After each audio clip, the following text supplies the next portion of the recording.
$2.98. That's how much money it will take to buy a gallon of paint. To make the purchase, his father gives him a $5 bill. A 2.98.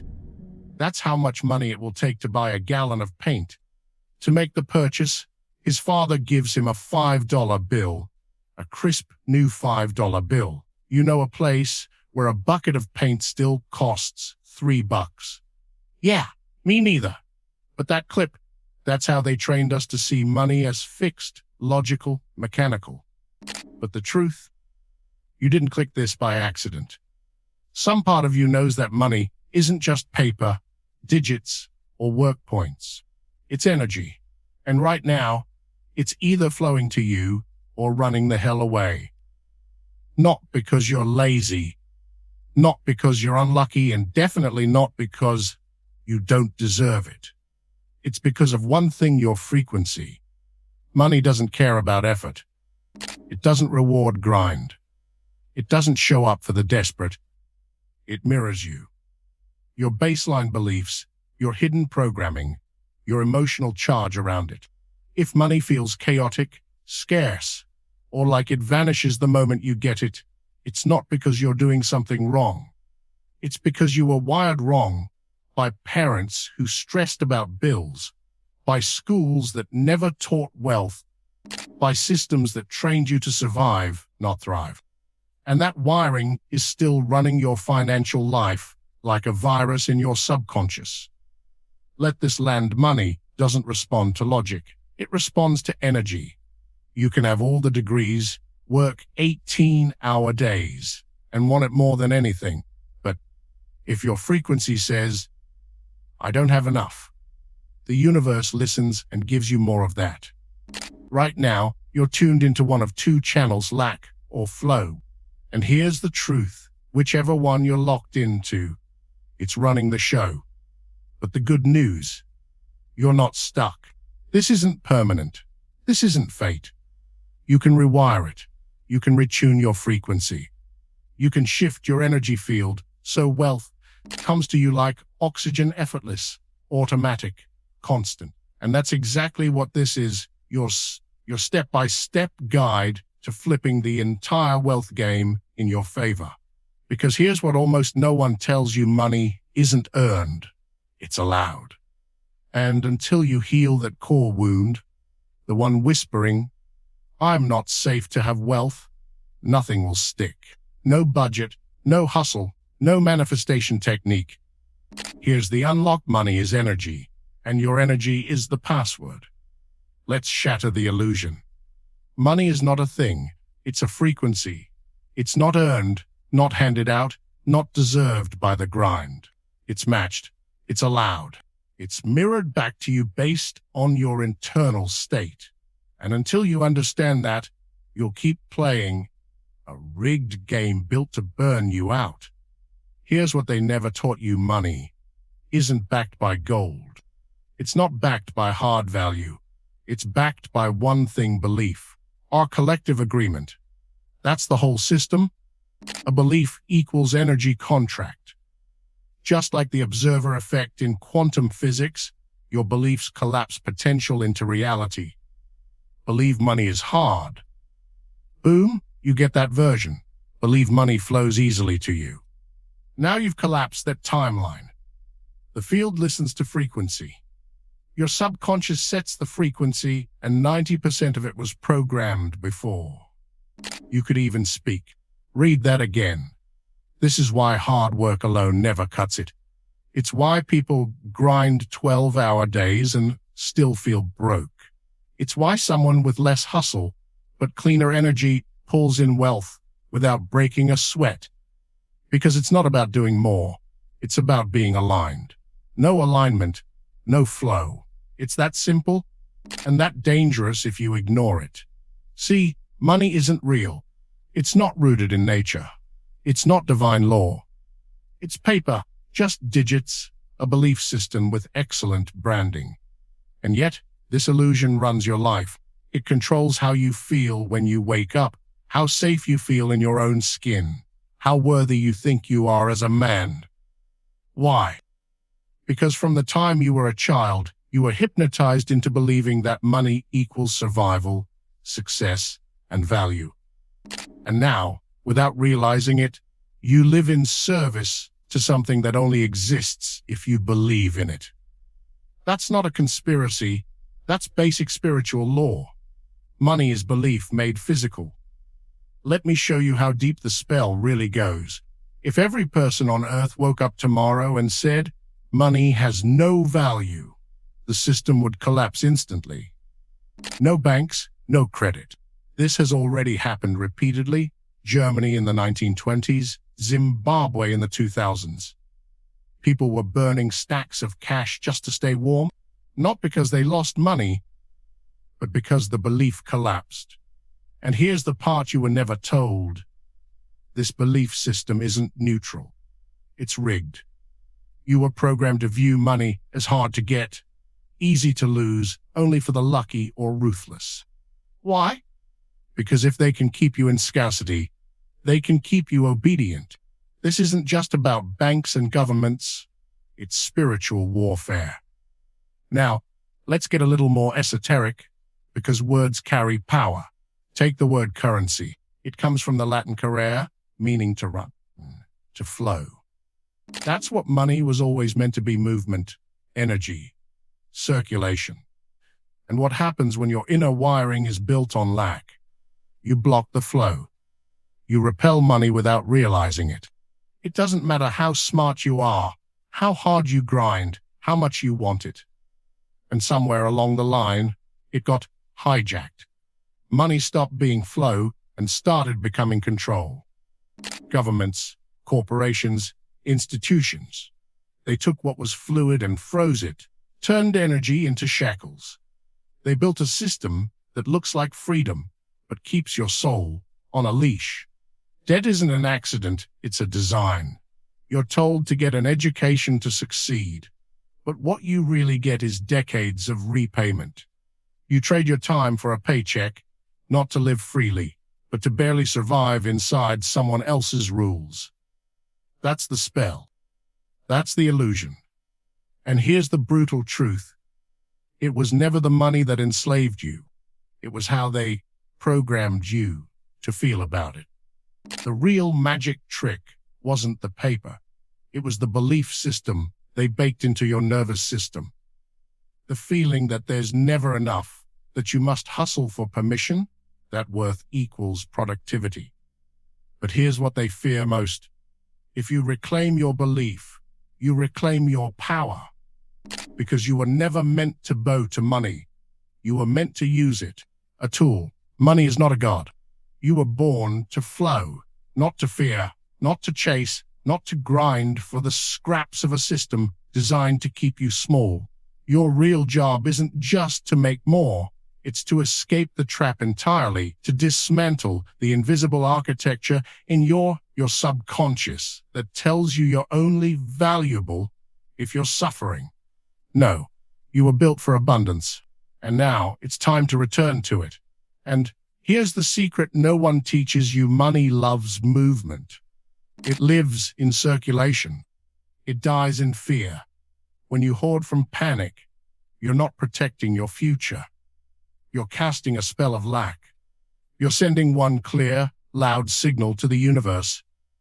I don't trust the flow. I don't believe more is coming. And the universe, it mirrors that exact frequency back. Because this is the laws: as within, so without, as above, so below. Your internal state becomes your external bank account. If you feel safe, open, abundant, money flows. If you tighten, hoard, stress, money disappears. Because money isn't just a number, it's current. It's energy in motion. It's called currency for a reason. It was meant to flow. But when you spend with intention, when you give with confidence, when you invest from overflow instead of fear, you flip the switch. You activate flow, because money isn't meant to be locked in vaults. It's meant to move, to circulate. And the biggest lie they fed you is to save everything, spend nothing, and hold tight. Energetically, that's like holding your breath until you pass out. Money is like oxygen. You inhale, you exhale. You give, you receive. You can't just take. You can't just save. You have to move it. Wealth isn't built by what you keep. It's activated by what you release with trust. Because wealth is not a thing. It's a circuit. And circuits only work when they're open. The moment you open that flow, the system responds. Not someday, immediately. Let me introduce you to someone. His name is Eric. He's not real, but he might as well be, because some part of you is him. Eric's 49, a self-employed plumber, been at it 22 years. He's the guy people call when the ceiling's collapsing, when the pipes burst at 300 a.m., when no one else picks up the phone. Eric shows up. He's not lazy, not dumb, not reckless. He's early, he undercharges, he gets the job done right every single time. And yet, he's broke, still chasing bills, still living paycheck to paycheck, still telling himself, it's just a slow season. But the truth, Eric's not just tired, he's energetically bankrupt. Burned out from more than just work. Burned out from carrying a spell, the same spell you might be carrying right now. If I'm not struggling, I don't deserve money. If I charge more, no one will hire me. If I finally succeed, something bad will happen. Eric doesn't just fix pipes, he fixes everyone else's problems because deep down, he never learned how to solve his own. He was taught that to be a good man meant sacrifice, that asking for more was selfish, that making real money would turn him into someone people would hate. So instead of rising, he shrinks. He calls it humility, but it's not. It's fear dressed as virtue. Fear handed down like a family heirloom from men who died broke and were praised for working hard until the end. Eric doesn't know money is energy. He thinks it's a punishment, something you earn by bleeding, crawling, grinding through basements and blisters. And every time he gets ahead, boom, a random bill, a broken van, a slow week, a fine. But it's not random, it's a pattern. His nervous system is wired for one thing: survival. Not overflow, not expansion, not peace. Because somewhere deep in his subconscious, Eric made a decision he doesn't even remember. If I have more, I'll lose myself. If I stop struggling, no one will need me. If I charge my worth, I'll end up alone. So he keeps his rates the same. He keeps saying yes when he wants to scream no. And he keeps wondering why nothing changes. But the truth is, Eric isn't broken. He's just running outdated code, subconscious scripts passed down from generations who never stopped to question them. That story about Eric isn't just a story. It's a mirror. The outdated code he's running, the invisible spell holding him back, is a program many of us inherited without our consent. But seeing the code is the first step to rewriting it. This is where your power returns. This is where you move from being a character in an old story to becoming the author of a new one. Choice to rewrite begins right now with you. You see, you weren't born with a scarcity mindset. You inherited it. It started when you were a child and asked for something simple, only to hear, "We can't afford that," or "money doesn't grow on trees." Those weren't just phrases. They were commands planted deep in your subconscious, etching a simple and brutal code into your nervous system. Money is hard, money is scarce, and wanting more is somehow wrong. By the time you were 7, your financial blueprint was set, not based on truth, but on someone else's fear. Then came school, where you were taught to obey, to trade your time for a grade, and eventually for a paycheck. No one taught you about energy, about frequency, or about the simple art of receiving. They trained you for a race, but never told you the finish line keeps moving. And if that wasn't enough, we have the constant hum of social media, a highlight reel of everyone else's success. You scroll and see people winning, moving faster, and instead of feeling inspired, you feel behind, small, ashamed. That isn't motivation, it's energetic debt, and you pay the price with every comparison. All of it, every message, every memory, every belief is stacked into your blueprint. And that blueprint is creating your financial reality as we speak. But here's the most important truth. What was programmed can be deprogrammed. What was learned can be unlearned. Think of your energy field as a container, a vessel meant to hold the blessings of your life. Mystics have known for centuries that if this vessel is unstable, if it's cracked by old wounds, too small from a lifetime of thinking small, or built on a foundation of fear, then the light of abundance doesn't fill you. It shatters you. This is why some people attract money and immediately lose it. You've seen it.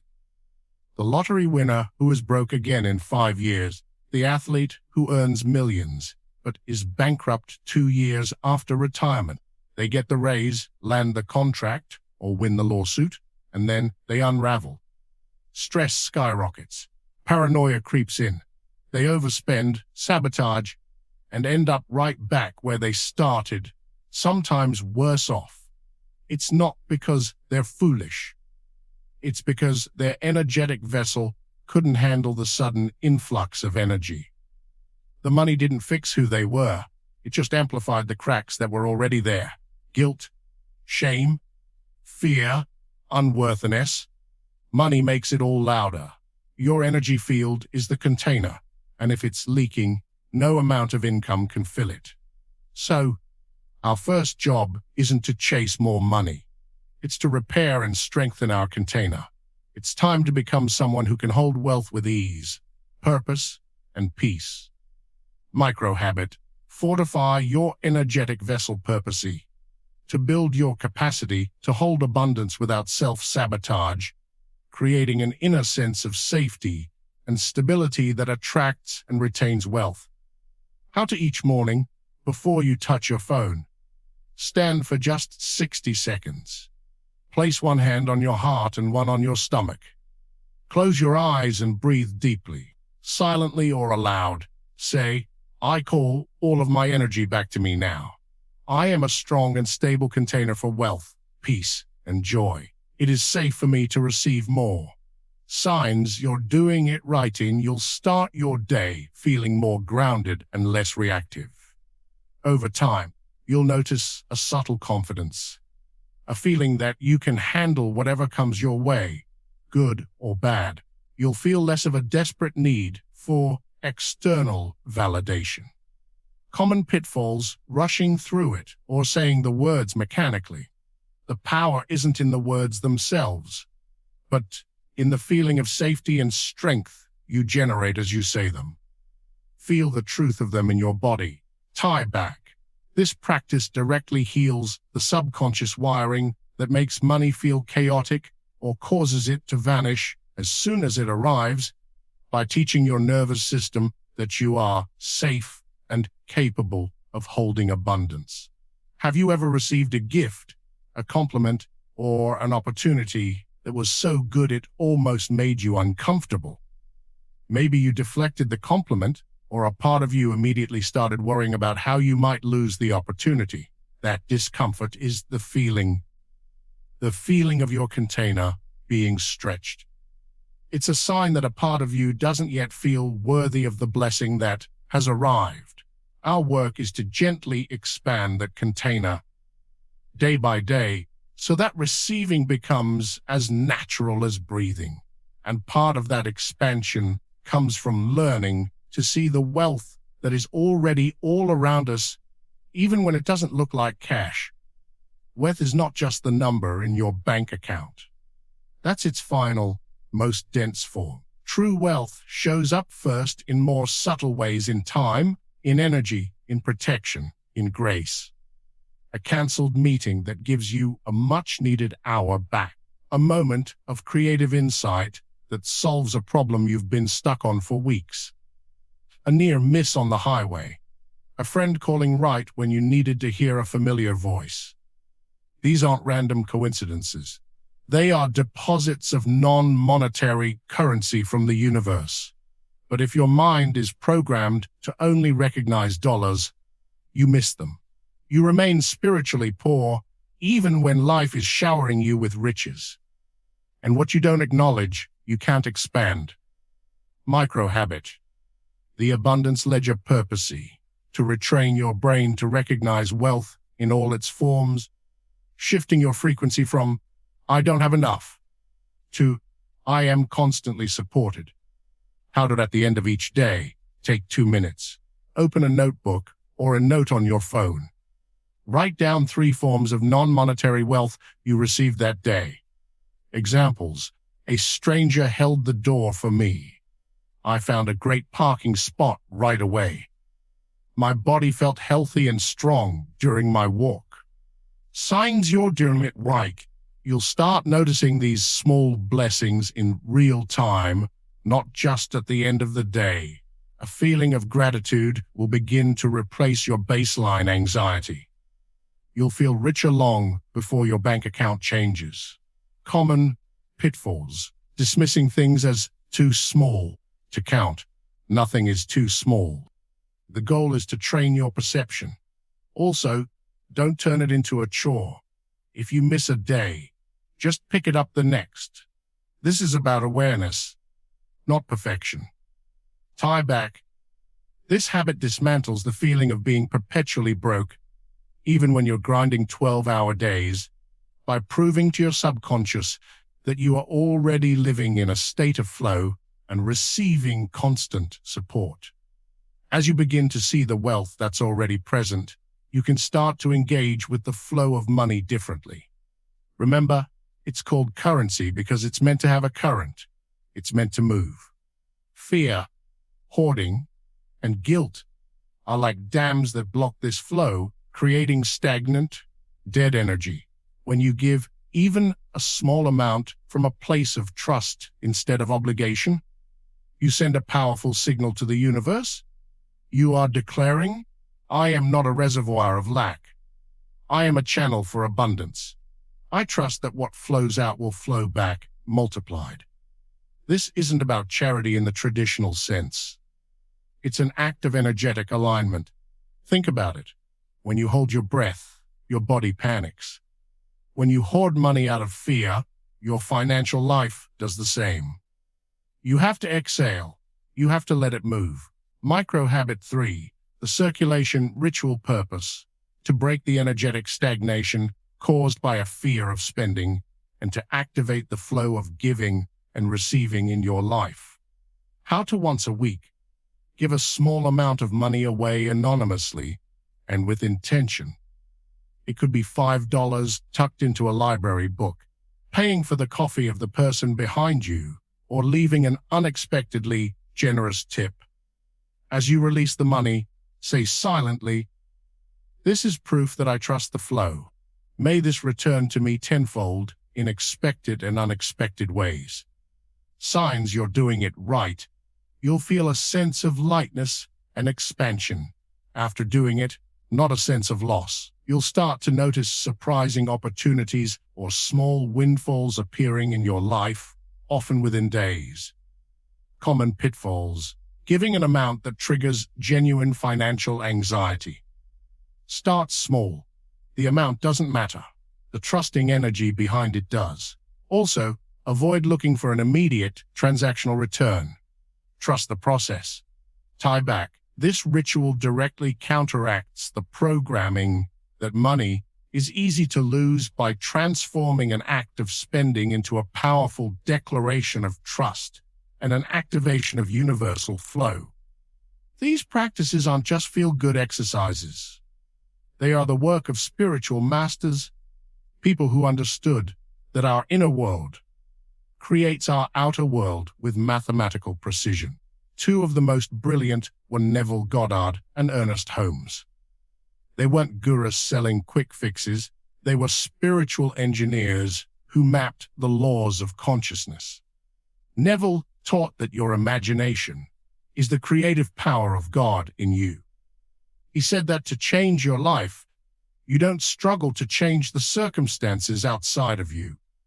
You change the feeling state inside of you. His most famous teaching was simple. Feeling is the secret. Your subconscious mind doesn't understand words like, "I want to be wealthy." It understands the feeling of being wealthy, the feeling of relief, the feeling of safety, the feeling of freedom. Neville taught his students to assume the wish fulfilled, to go into their imagination and feel what it would feel like if their desire were already a fact. What would it feel like right now to check your bank account and see a number that brings you total peace? Not excitement, not arrogance, but a deep, quiet calm. Can you feel that in your body? That feeling, practiced daily until it becomes your natural state, is what reshapes reality. Micro Habit 4A, the revision practice purpose, to neutralize and rewrite past negative, energetic imprints at the subconscious level, freeing you from the patterns that keep recreating unwanted experiences. How to before you fall asleep. Spend 5 minutes reviewing your day in your mind. If any part of it brought you stress, fear, or a feeling of lack, a difficult conversation, an unexpected bill, a moment of self-doubt, imagine it differently. Revise the scene. Imagine the conversation went beautifully. Imagine you received the bill and felt calm, knowing you could easily handle it. Feel the peace of the revised outcome until you fall asleep. Signs you're doing it right. You'll wake up feeling lighter, with less emotional residue from the previous day. Over time, you'll notice that the very situations you used to revise are happening less and less frequently in your actual life. Common pitfalls, seeing this as a way to deny reality or avoid responsibility. This isn't about denial. It's about refusing to let a negative experience imprint on your subconscious and become a magnet for more of the same. You are cleaning your energetic slate before you sleep. Tie back. This is the ultimate tool for deprogramming the old commands and scars planted in your subconscious. Instead of letting old wounds dictate your future, you are actively rewriting the code each night. Ernest Holmes, another giant of this work, taught something similar. He called it creating the mental equivalent. He said the universe, or what he called divine mind, can only give you what you are a mental match for. If you want wealth, you must create the mental equivalent of wealth within you. What does a person with a mental equivalent of wealth think and feel? They don't rehearse worry. They don't complain about prices. They don't feel guilty for resting. They operate from a place of inner sufficiency. They know their value. They feel at peace with both having and giving. Your work is not to get more money. Your work is to become the person to whom money is naturally drawn. To build that mental equivalent, belief by belief, feeling by feeling. You stop fixing the outside and start building the inside. Because the outer world is just a mirror, an echo of what you've already constructed within your own consciousness. This isn't about faking it. It's about embodying a new truth until it becomes your reality. You stop waiting for the world to give you permission to feel wealthy. You give it to yourself now. And then, and only then, does the world rearrange itself around your new conviction. You came here to break the cycle, not just for you, but for everyone who comes after you. The system was designed to make you forget the power you hold inside. But you're remembering now. Money is not separate from you. It is a direct reflection of your internal state. This journey isn't about greed. It's about freedom. It's about alignment. It's about reclaiming the peace and power that were yours all along. The payoff at its core. This all comes down to two profound principles. First, your outer world is a mirror of your inner state. Your bank account is a reflection of your beliefs, not just your efforts. Second, You are the operant power in your own life. You are not a victim of circumstance. You are the creator of your reality through the frequency you hold. Chasing money only pushes it away. The real work is to cultivate an inner state of safety, trust, and abundance, so that wealth is no longer something you pursue, but something that naturally flows to you. For the next 7 days, I invite you to a simple practice.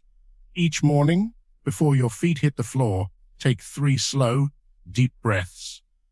With each breath, silently repeat this phrase, "I am the source of my abundance." That's it. Don't try to believe it. Just say it. Let it be the first input your mind receives. This tiny, repeatable act begins to shift your identity from someone who seeks wealth to someone who embodies it. This is how the code is rewritten, not with a single grand gesture, but with quiet, consistent declarations of your true power.